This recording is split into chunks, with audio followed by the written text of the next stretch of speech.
So I want to talk a bit about economic transition in Russia and the region. I want to highlight the importance of oil as an economic driver in Russia, but then also for the region. Then I'll move on to what most economists would think are the central features for any country that want to develop their economy, which is institutions. I'll then take a look at how can we use the experience of the 25 years of transition to get a sense of the importance of institution in this particular case. I'll talk about some other dimensions of transition, not only economics, and then sort of the way forward. Let's see if we get there. Okay, this is really the basics of transition. We start this chart in 1990, so the year before the dissolution of the Soviet Union. And then the red solid line is Russia. And this is GDP per capita. And it's measured relative to the old EU countries. So when I say EU 15 here, it means sort of the countries that were part of the European Union when this transition process was going on. So it's not including sort of the countries from Eastern Europe that eventually joined the EU in 2004 and onwards. All right, but we can here see that, and I just put in some other countries in this chart. That's sort of a reference point to how does Russia compare. I mean, EU 10 is basically the newcomers to the EU. So these would be sort of Poland, Czech Republic, the Baltic countries, etc. I also put in the Czech Republic, which is there for a reason, namely that it's the highest performing sort of new EU country that we have. And then the two other lines are called FSU-F and FSU-NF. It's basically the fuel exporting countries from the Soviet Union. That's the black line. And the lower line here is the non-fuel exporting countries. I don't know, do you all know what countries from the former Soviet Union exports fuel? Azerbaijan, Kazakhstan, Turkmenistan, Russia. And then sort of the other guys are down there. All right. So this gives you a very, very quick picture about economic transition. And what is striking is how far Russia and other countries in the Soviet Union fell between 1990 and 1998. Going from having about 70% of GDP per capita compared to the EU countries. In Russia's case, it was almost down to 30–35%. That's a pretty dramatic shift down. But then we can also see that from 98 onwards, it has been a pretty steady increase in incomes for Russia and for the other countries. But I mean, Russia is really one of the faster growing countries in this comparison. What is also a little bit disappointing is if you look at the bottom here, the countries from the Soviet Union that do not export fuels, they are still at the level of less than 20% of the income levels of old EU countries. So they obviously have a lot of catching up to do in that set of countries.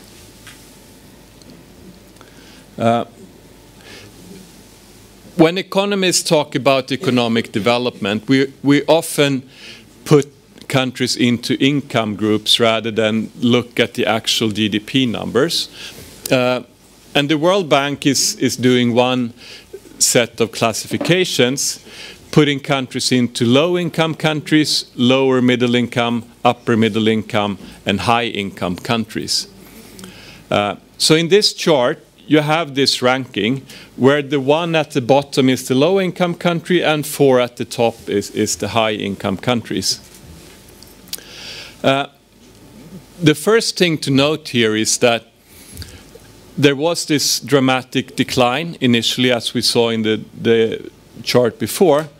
But what we then see is a steady increase basically for all of the different groups of countries that we have in this chart. This is actually important from the perspective that in a lot of cases, people talk about a poverty trap, which would imply that countries are stuck at very low income levels and have a problem moving out of that income classification. I would say from this chart, we cannot really see a poverty trap or countries being stuck at the low income level. The other thing that has become fashionable over time is a middle income trap, saying that countries are stuck at the middle income level.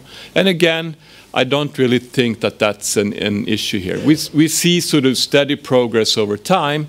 I mean, it takes decades to move between these income groups, but it's not like countries, the transition countries, have actually been stuck at some level of economic development in this process. And this is quite important to keep in mind. So I think from this perspective, we can say that transition countries are maybe a little bit different from other countries that have been developing over time, because we don't see any traps at low or middle income levels here. And just to finish this initial look at what happened at the start of transition off, we can look at how much of income was actually lost in that first part of transition. So in this first column, I have the same kind of income groups that we discussed before. We have Russia, we have the countries that enter the EU, we have the other groups of the Soviet Union, FSU countries. And what is quite remarkable here is that in several cases, for most of these groups, countries lost somewhere between 25% and 50% of their income in the transition process. That is, on a sort of historical global scale, one of the biggest sort of drops in income that we have seen for countries. So this is definitely an enormously important economic shock to understand. And I think when we come back to the discussion you had with Fredrik, what happened, what went wrong, etc. I mean, the fact that income levels fell so dramatically over this initial phase of transition definitely had an impact on the mindset of policymakers and all of the populations in these countries. Can be no doubt about that. And just to add a little bit, how long did it then take for Russia to come back to where it started at? It actually took 16 years for Russia to go in that transition phase to come back to where it started when transition started. You know, it took 8 years of decline, and then it took another 8 years to actually just get back to where you started in terms of income levels. That's a pretty significant economic shock. And of course, if you're a pensioner with very limited opportunities to change your professions or do something else, living through this kind of phase is, of course, a major personal sort of shock. In many cases, I guess, also tragedy. But that, I don't think we can ignore this when we think about what actually happened in terms of politics going forward. All right, so I'll now change a little bit and look at Russia more specifically. One thing that I often discuss, because I'm a macro guy, is the importance of oil for Russia, for the Russian economy. And when I say oil, it's sort of a multidimensional thing in the sense that oil is maybe not such a big deal of the economic production in Russia. It's maybe 10% of total GDP production if you look at some national account statistics. But the importance with oil is that it's driven by international markets. So it's not really up to Russian oil companies or the Russian government to decide how much oil do we want to export to get a certain level of income. Russia is basically producing at more or less full capacity, and then it gets paid what it gets paid in international markets. And that has a huge impact both on how GDP or the income level in the country develops. It has a huge impact on how the external accounts and reserves at the central banks develop. It has a big impact on what happens with the fiscal situation. So some people say that because oil has this unfortunate aspect of going up and down with international markets, maybe Russia would have been better off without its oil. How many have heard the argument that, oil is not good for Russia? I hear it sort of all the time. But if you actually look at what has growth in Russia been, 25 years of transition again. Here we don't have the full transition. This is from 2000 to 2015. That's a more recent time period. Russia's growth experience here is the red line. And underneath that, you have some countries that we usually compare Russia to. On the right-hand side, you have the BRIC countries. You have China, India, and Brazil. So if they all started at the same level in 2000, would it have been better for Russia to be China or India or Brazil in terms of growth? Or if you take the left panel here, would it have been better to be Poland or Lithuania in the EU? And as you can see, the red line is actually above the other lines until the very end of this chart. It's only China that goes past Russia at the very end when we look at US dollar incomes. So that's what this chart is about. This is US dollar incomes per capita. And it's only when the ruble crashes down in 2014 and 15 that China surpasses Russia. But for most of this time period, Russia has actually had a higher growth rate than the usual countries that we think and compare Russia with. And this is actually something that people don't always understand. And I would say this has to do with Russia's oil wealth. Okay, so this is sort of a somewhat different positive spin on the fact that Russia has oil. It has generated high and positive growth numbers for a lot of the years. But as you can see also, we have some very sharp drops. And this is also then linked to the oil dependence. And this is the second part of this story. It's that the dependence on oil, it's not necessarily generating so low growth rate, but it's creating a lot of uncertainty. So the fact that if you look at that top chart up there, it just shows you the black line is how oil prices have developed over time, and also how Russia GDP has developed over time. And you can see it's a pretty one-to-one fit between oil price developments and Russia's income levels. And again, Russia can decide how much oil it produces, but it's not setting the price at the international oil markets, okay? It's part of some negotiation, but it's certainly not the key determinant. And the problem is that if you look at oil, so this would not be a particular problem if it was relatively easy to predict where oil prices are going, right? So the fact that in that little regression up here, if you're an econometrician or a statistician, you can conclude that I can basically run a regression with only the oil price, and I can explain 2/3 of increases in Russian GDP by that. Okay, so that's a very striking sort of macro feature of the Russian economy. We only need one external variable to explain 2/3 of Russia's GDP growth. That's very unusual for a country to have one variable being so important for growth. But the problem with that is that if you look at the chart below there, that's an illustration of how uncertain oil prices are. These are IMF forecasts of what's going to happen with oil prices a couple of years ahead. And if you have good enough eyes to see the scale, you can see that after a year or so, oil prices can be anywhere between sort of $20 per barrel up to $140 per barrel.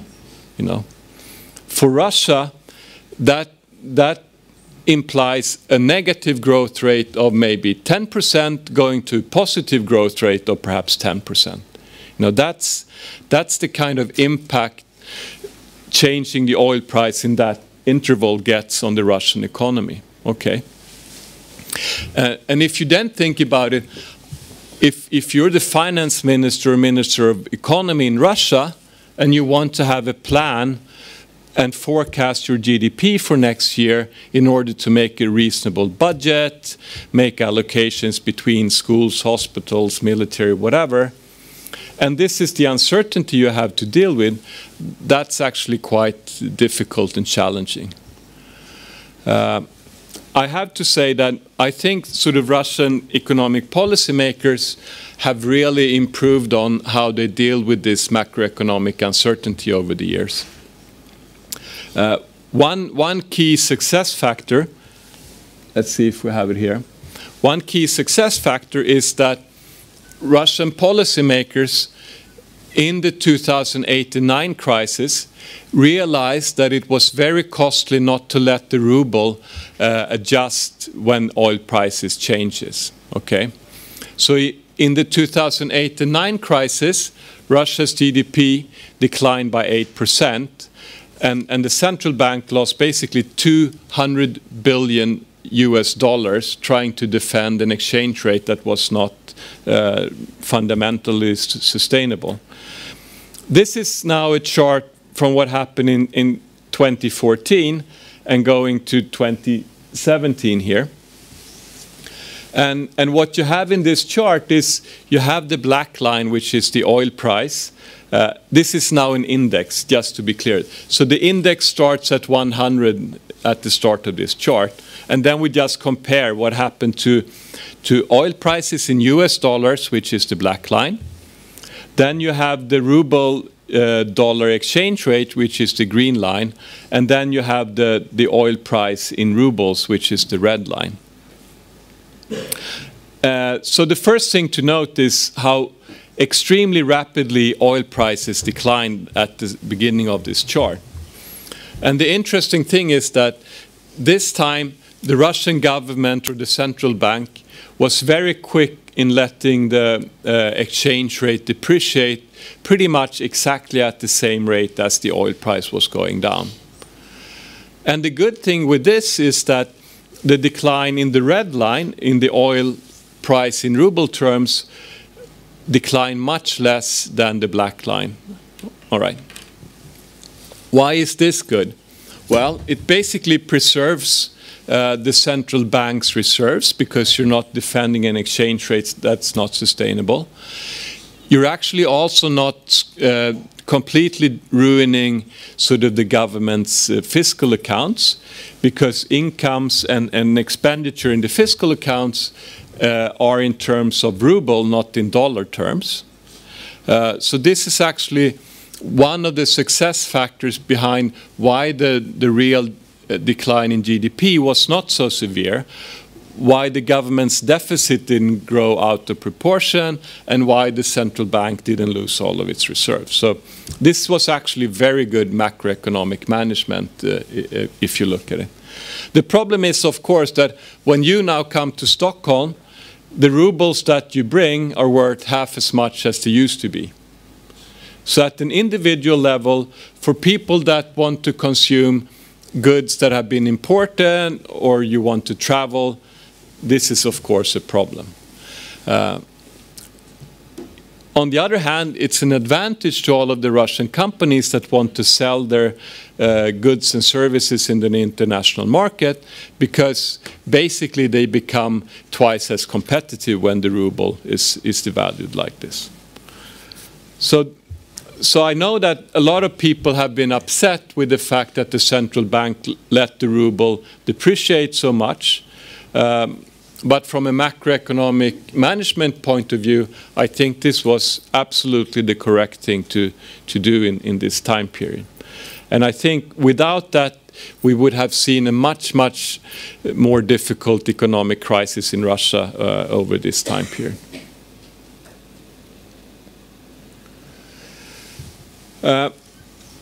All right, so oil brings some benefits. Oil brings some uncertainties.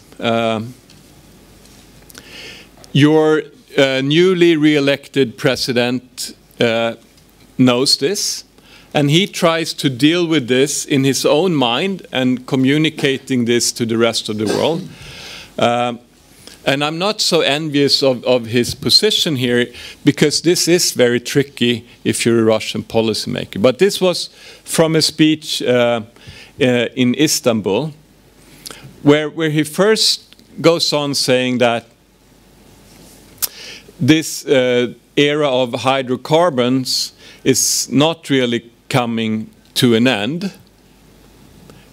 And he, of course, says that because he knows if it was coming to an end, 70% of export earnings would be gone, half of the government's budget would be gone. So it's kind of important if you're a Russian policymaker to sort of think that we're not seeing the end of oil and gas and coal, all right? At the same time, at the end of this, he says, mankind is moving towards green energy. Well, that's basically the message saying that we are going to leave the hydrocarbon era at some point. And I think sort of right now the challenge is that the Russian policymakers that are dealing with economic development really had to think about how is Russia going to deal with this transformation. I mean, the transformation is happening for sure. The only thing we don't know is it going to take 10 years, 20 years, 30 years? I will probably be dead by the time everyone is driving sort of solar and wind cars, but I mean, some of you will be around when that happens. Your kids will certainly be around. And we all better hope that someone in Russia came up with a different strategy of making sort of exports and government revenues than oil and gas in that time span. All right, so oil and gas minerals are important for Russia's economic development. I just want to show you a little bit how that actually influences other countries in the region also.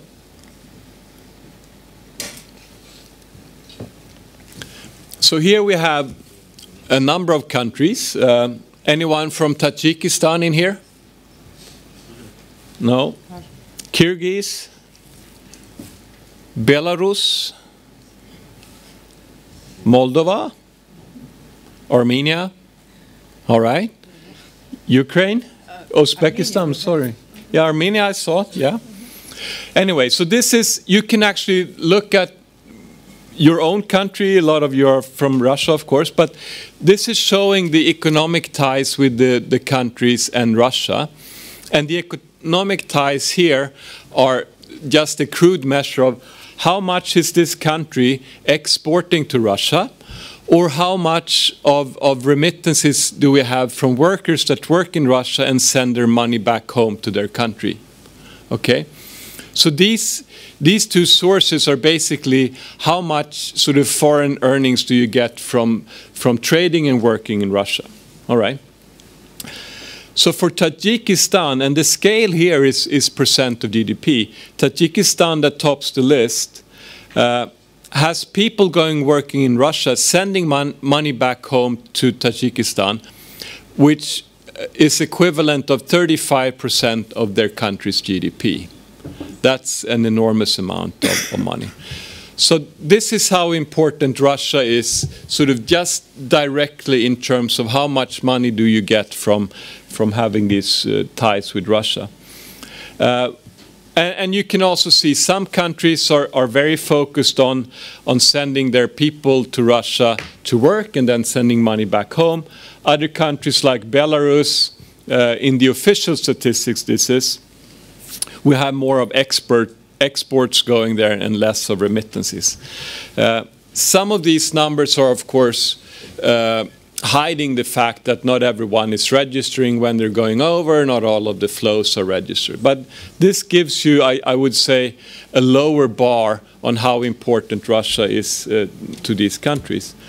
And you know, if a country has 20–25% of their foreign incomes coming from trade or remittances from one country, you're probably pretty reliant on having a good relationship with that country. And the other thing is then, we just saw that Russia is kind of exposed to international oil prices. Well, because of the links that we just saw, so are the economies of these other countries. So if you look in this chart, this is the combined exports and remittances from all of the countries in the region. That's the green line here. And then we have Russia's GDP in US dollar in the red line.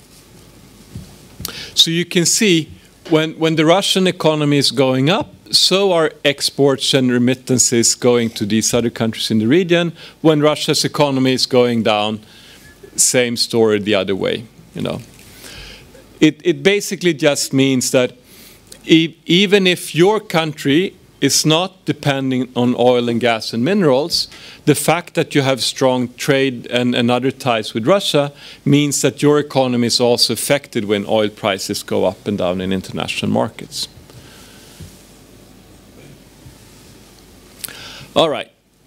So we know that oil can bring income and wealth. We also know that oil can bring uncertainty, unpredictability. So the question is, what can Russia develop instead of sort of oil and gas and minerals as exports? How can the eternal question of how can Russia modernize or diversify its economy? One way of thinking of this is that every nation has a set of assets that it can use to produce different goods and services, okay? The World Bank puts together in something that they call the wealth of nations, alluding to Adam Smith's old book, where they divide up different types of assets that countries have. So the green bars over there are subsoil assets. It basically means things like oil, gas, minerals, everything that you dig up out of the ground, basically. And this, the World Bank then tries to put a number. If we took out all of the oil that Norway has, and then we divide it up by all of its citizens, that would be worth about $100,000 per Norwegian. All right, that's a pretty impressive sum. You can see Sweden in this chart. Unfortunately, we're close to zero. At some point, we were actually ruling Norway, so we're kind of regretting that we gave them independence some 100 years ago. We would have been a little bit richer if we had kept Norway. That's not the case.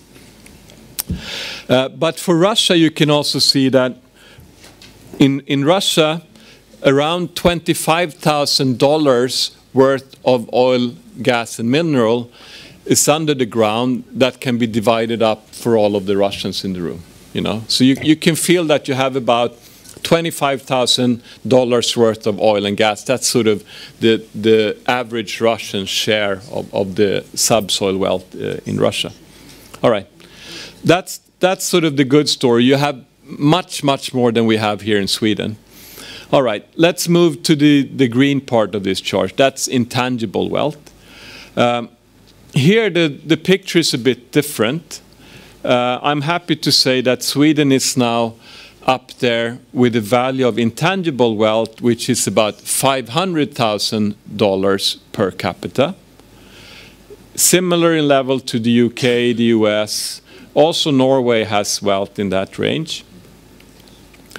The problem for Russia is that that little green bar for Russia is again about $25,000. All right? What is then intangible wealth, you may ask?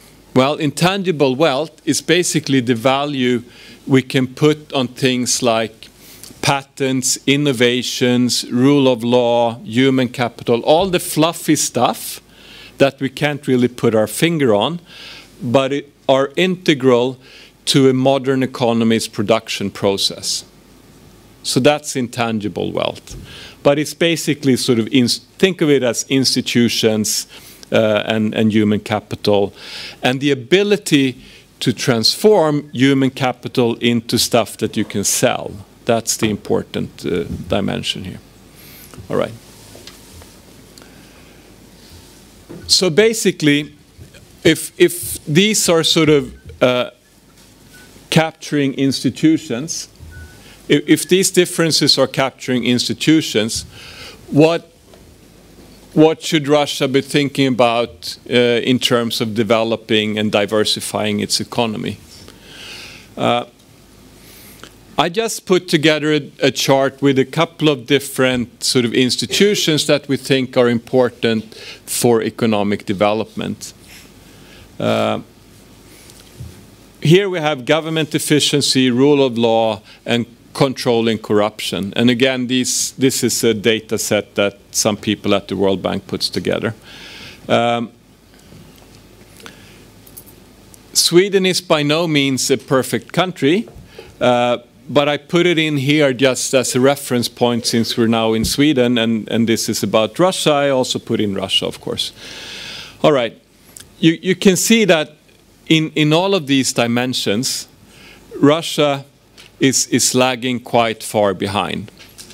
It's about government efficiency, it's about rule of law, it's about corruption. Basically, going from minus 0.5 up to 2, that's basically what it is, transforming your economy to modern economy. That's sort of what's needed at the end of the day.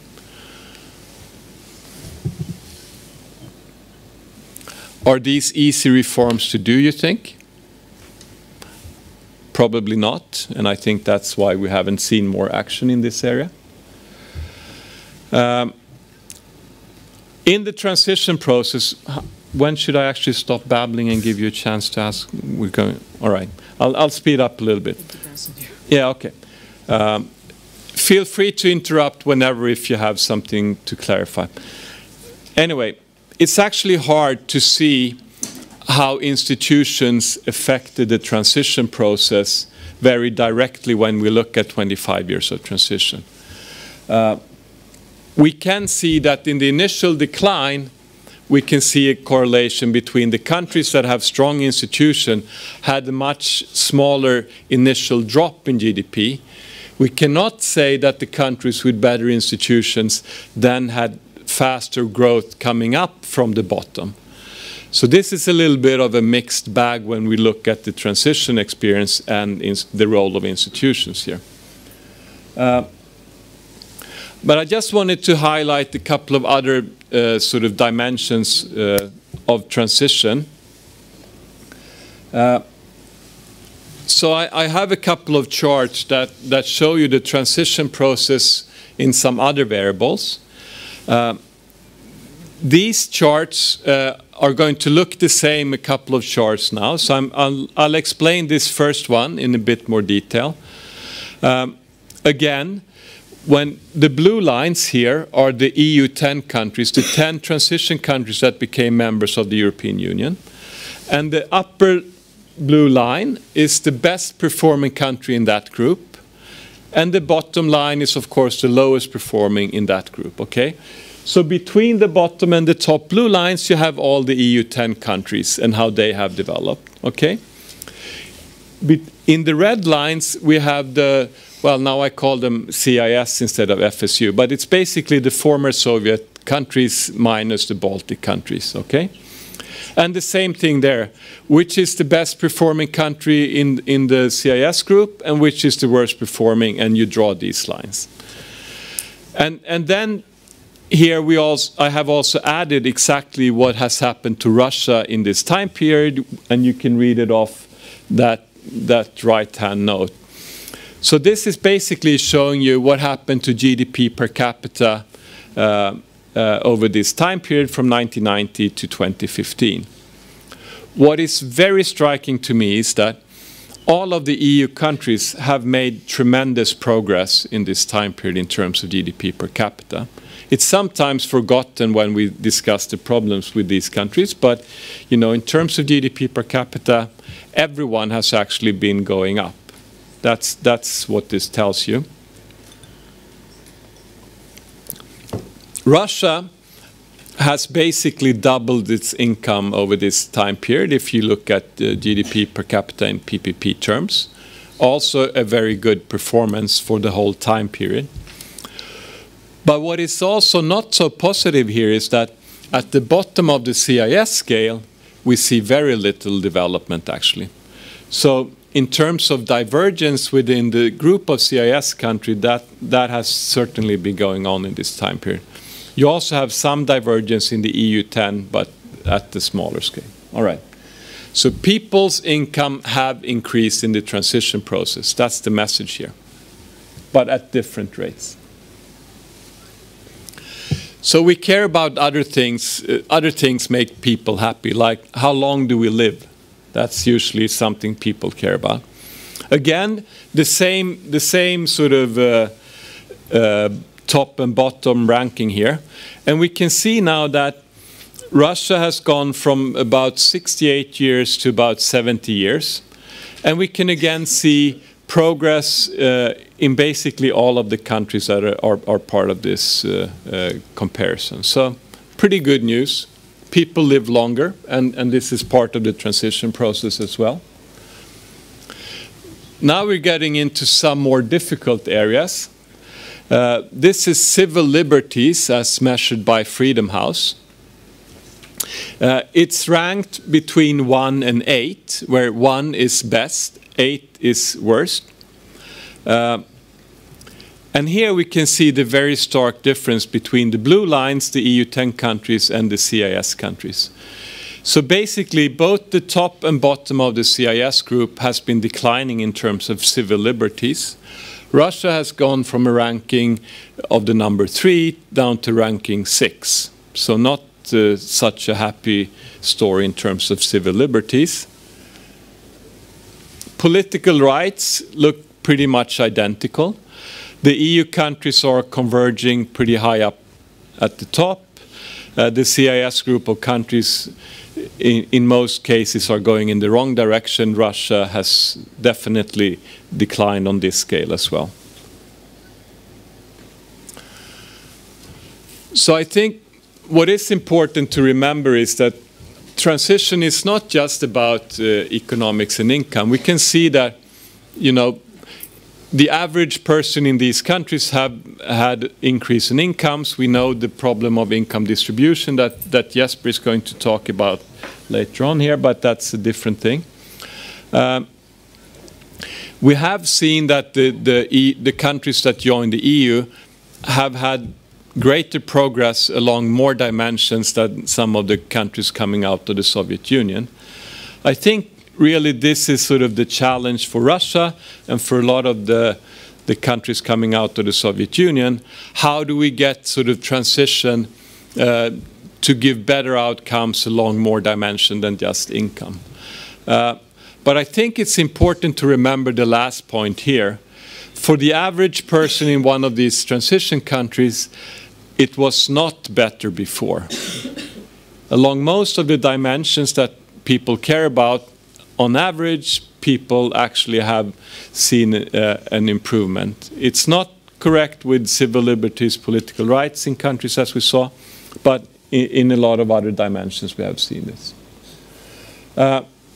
If we just zoom in to Russia, I think I was also in Moscow about 10 days ago.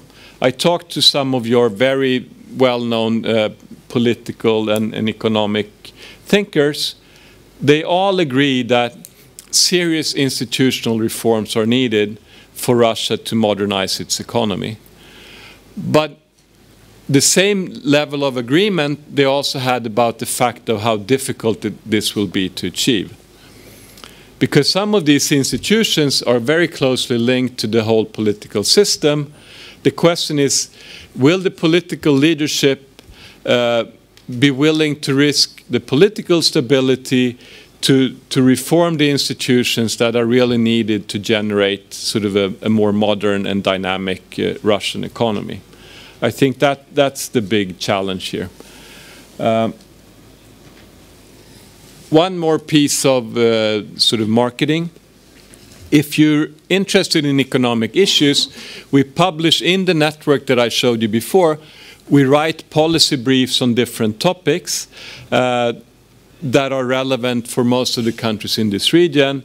And the address is freepolicybriefs.org, and it's indeed free, so you can just log on, download whatever policy briefs you have an interest in, and see what we're writing about there.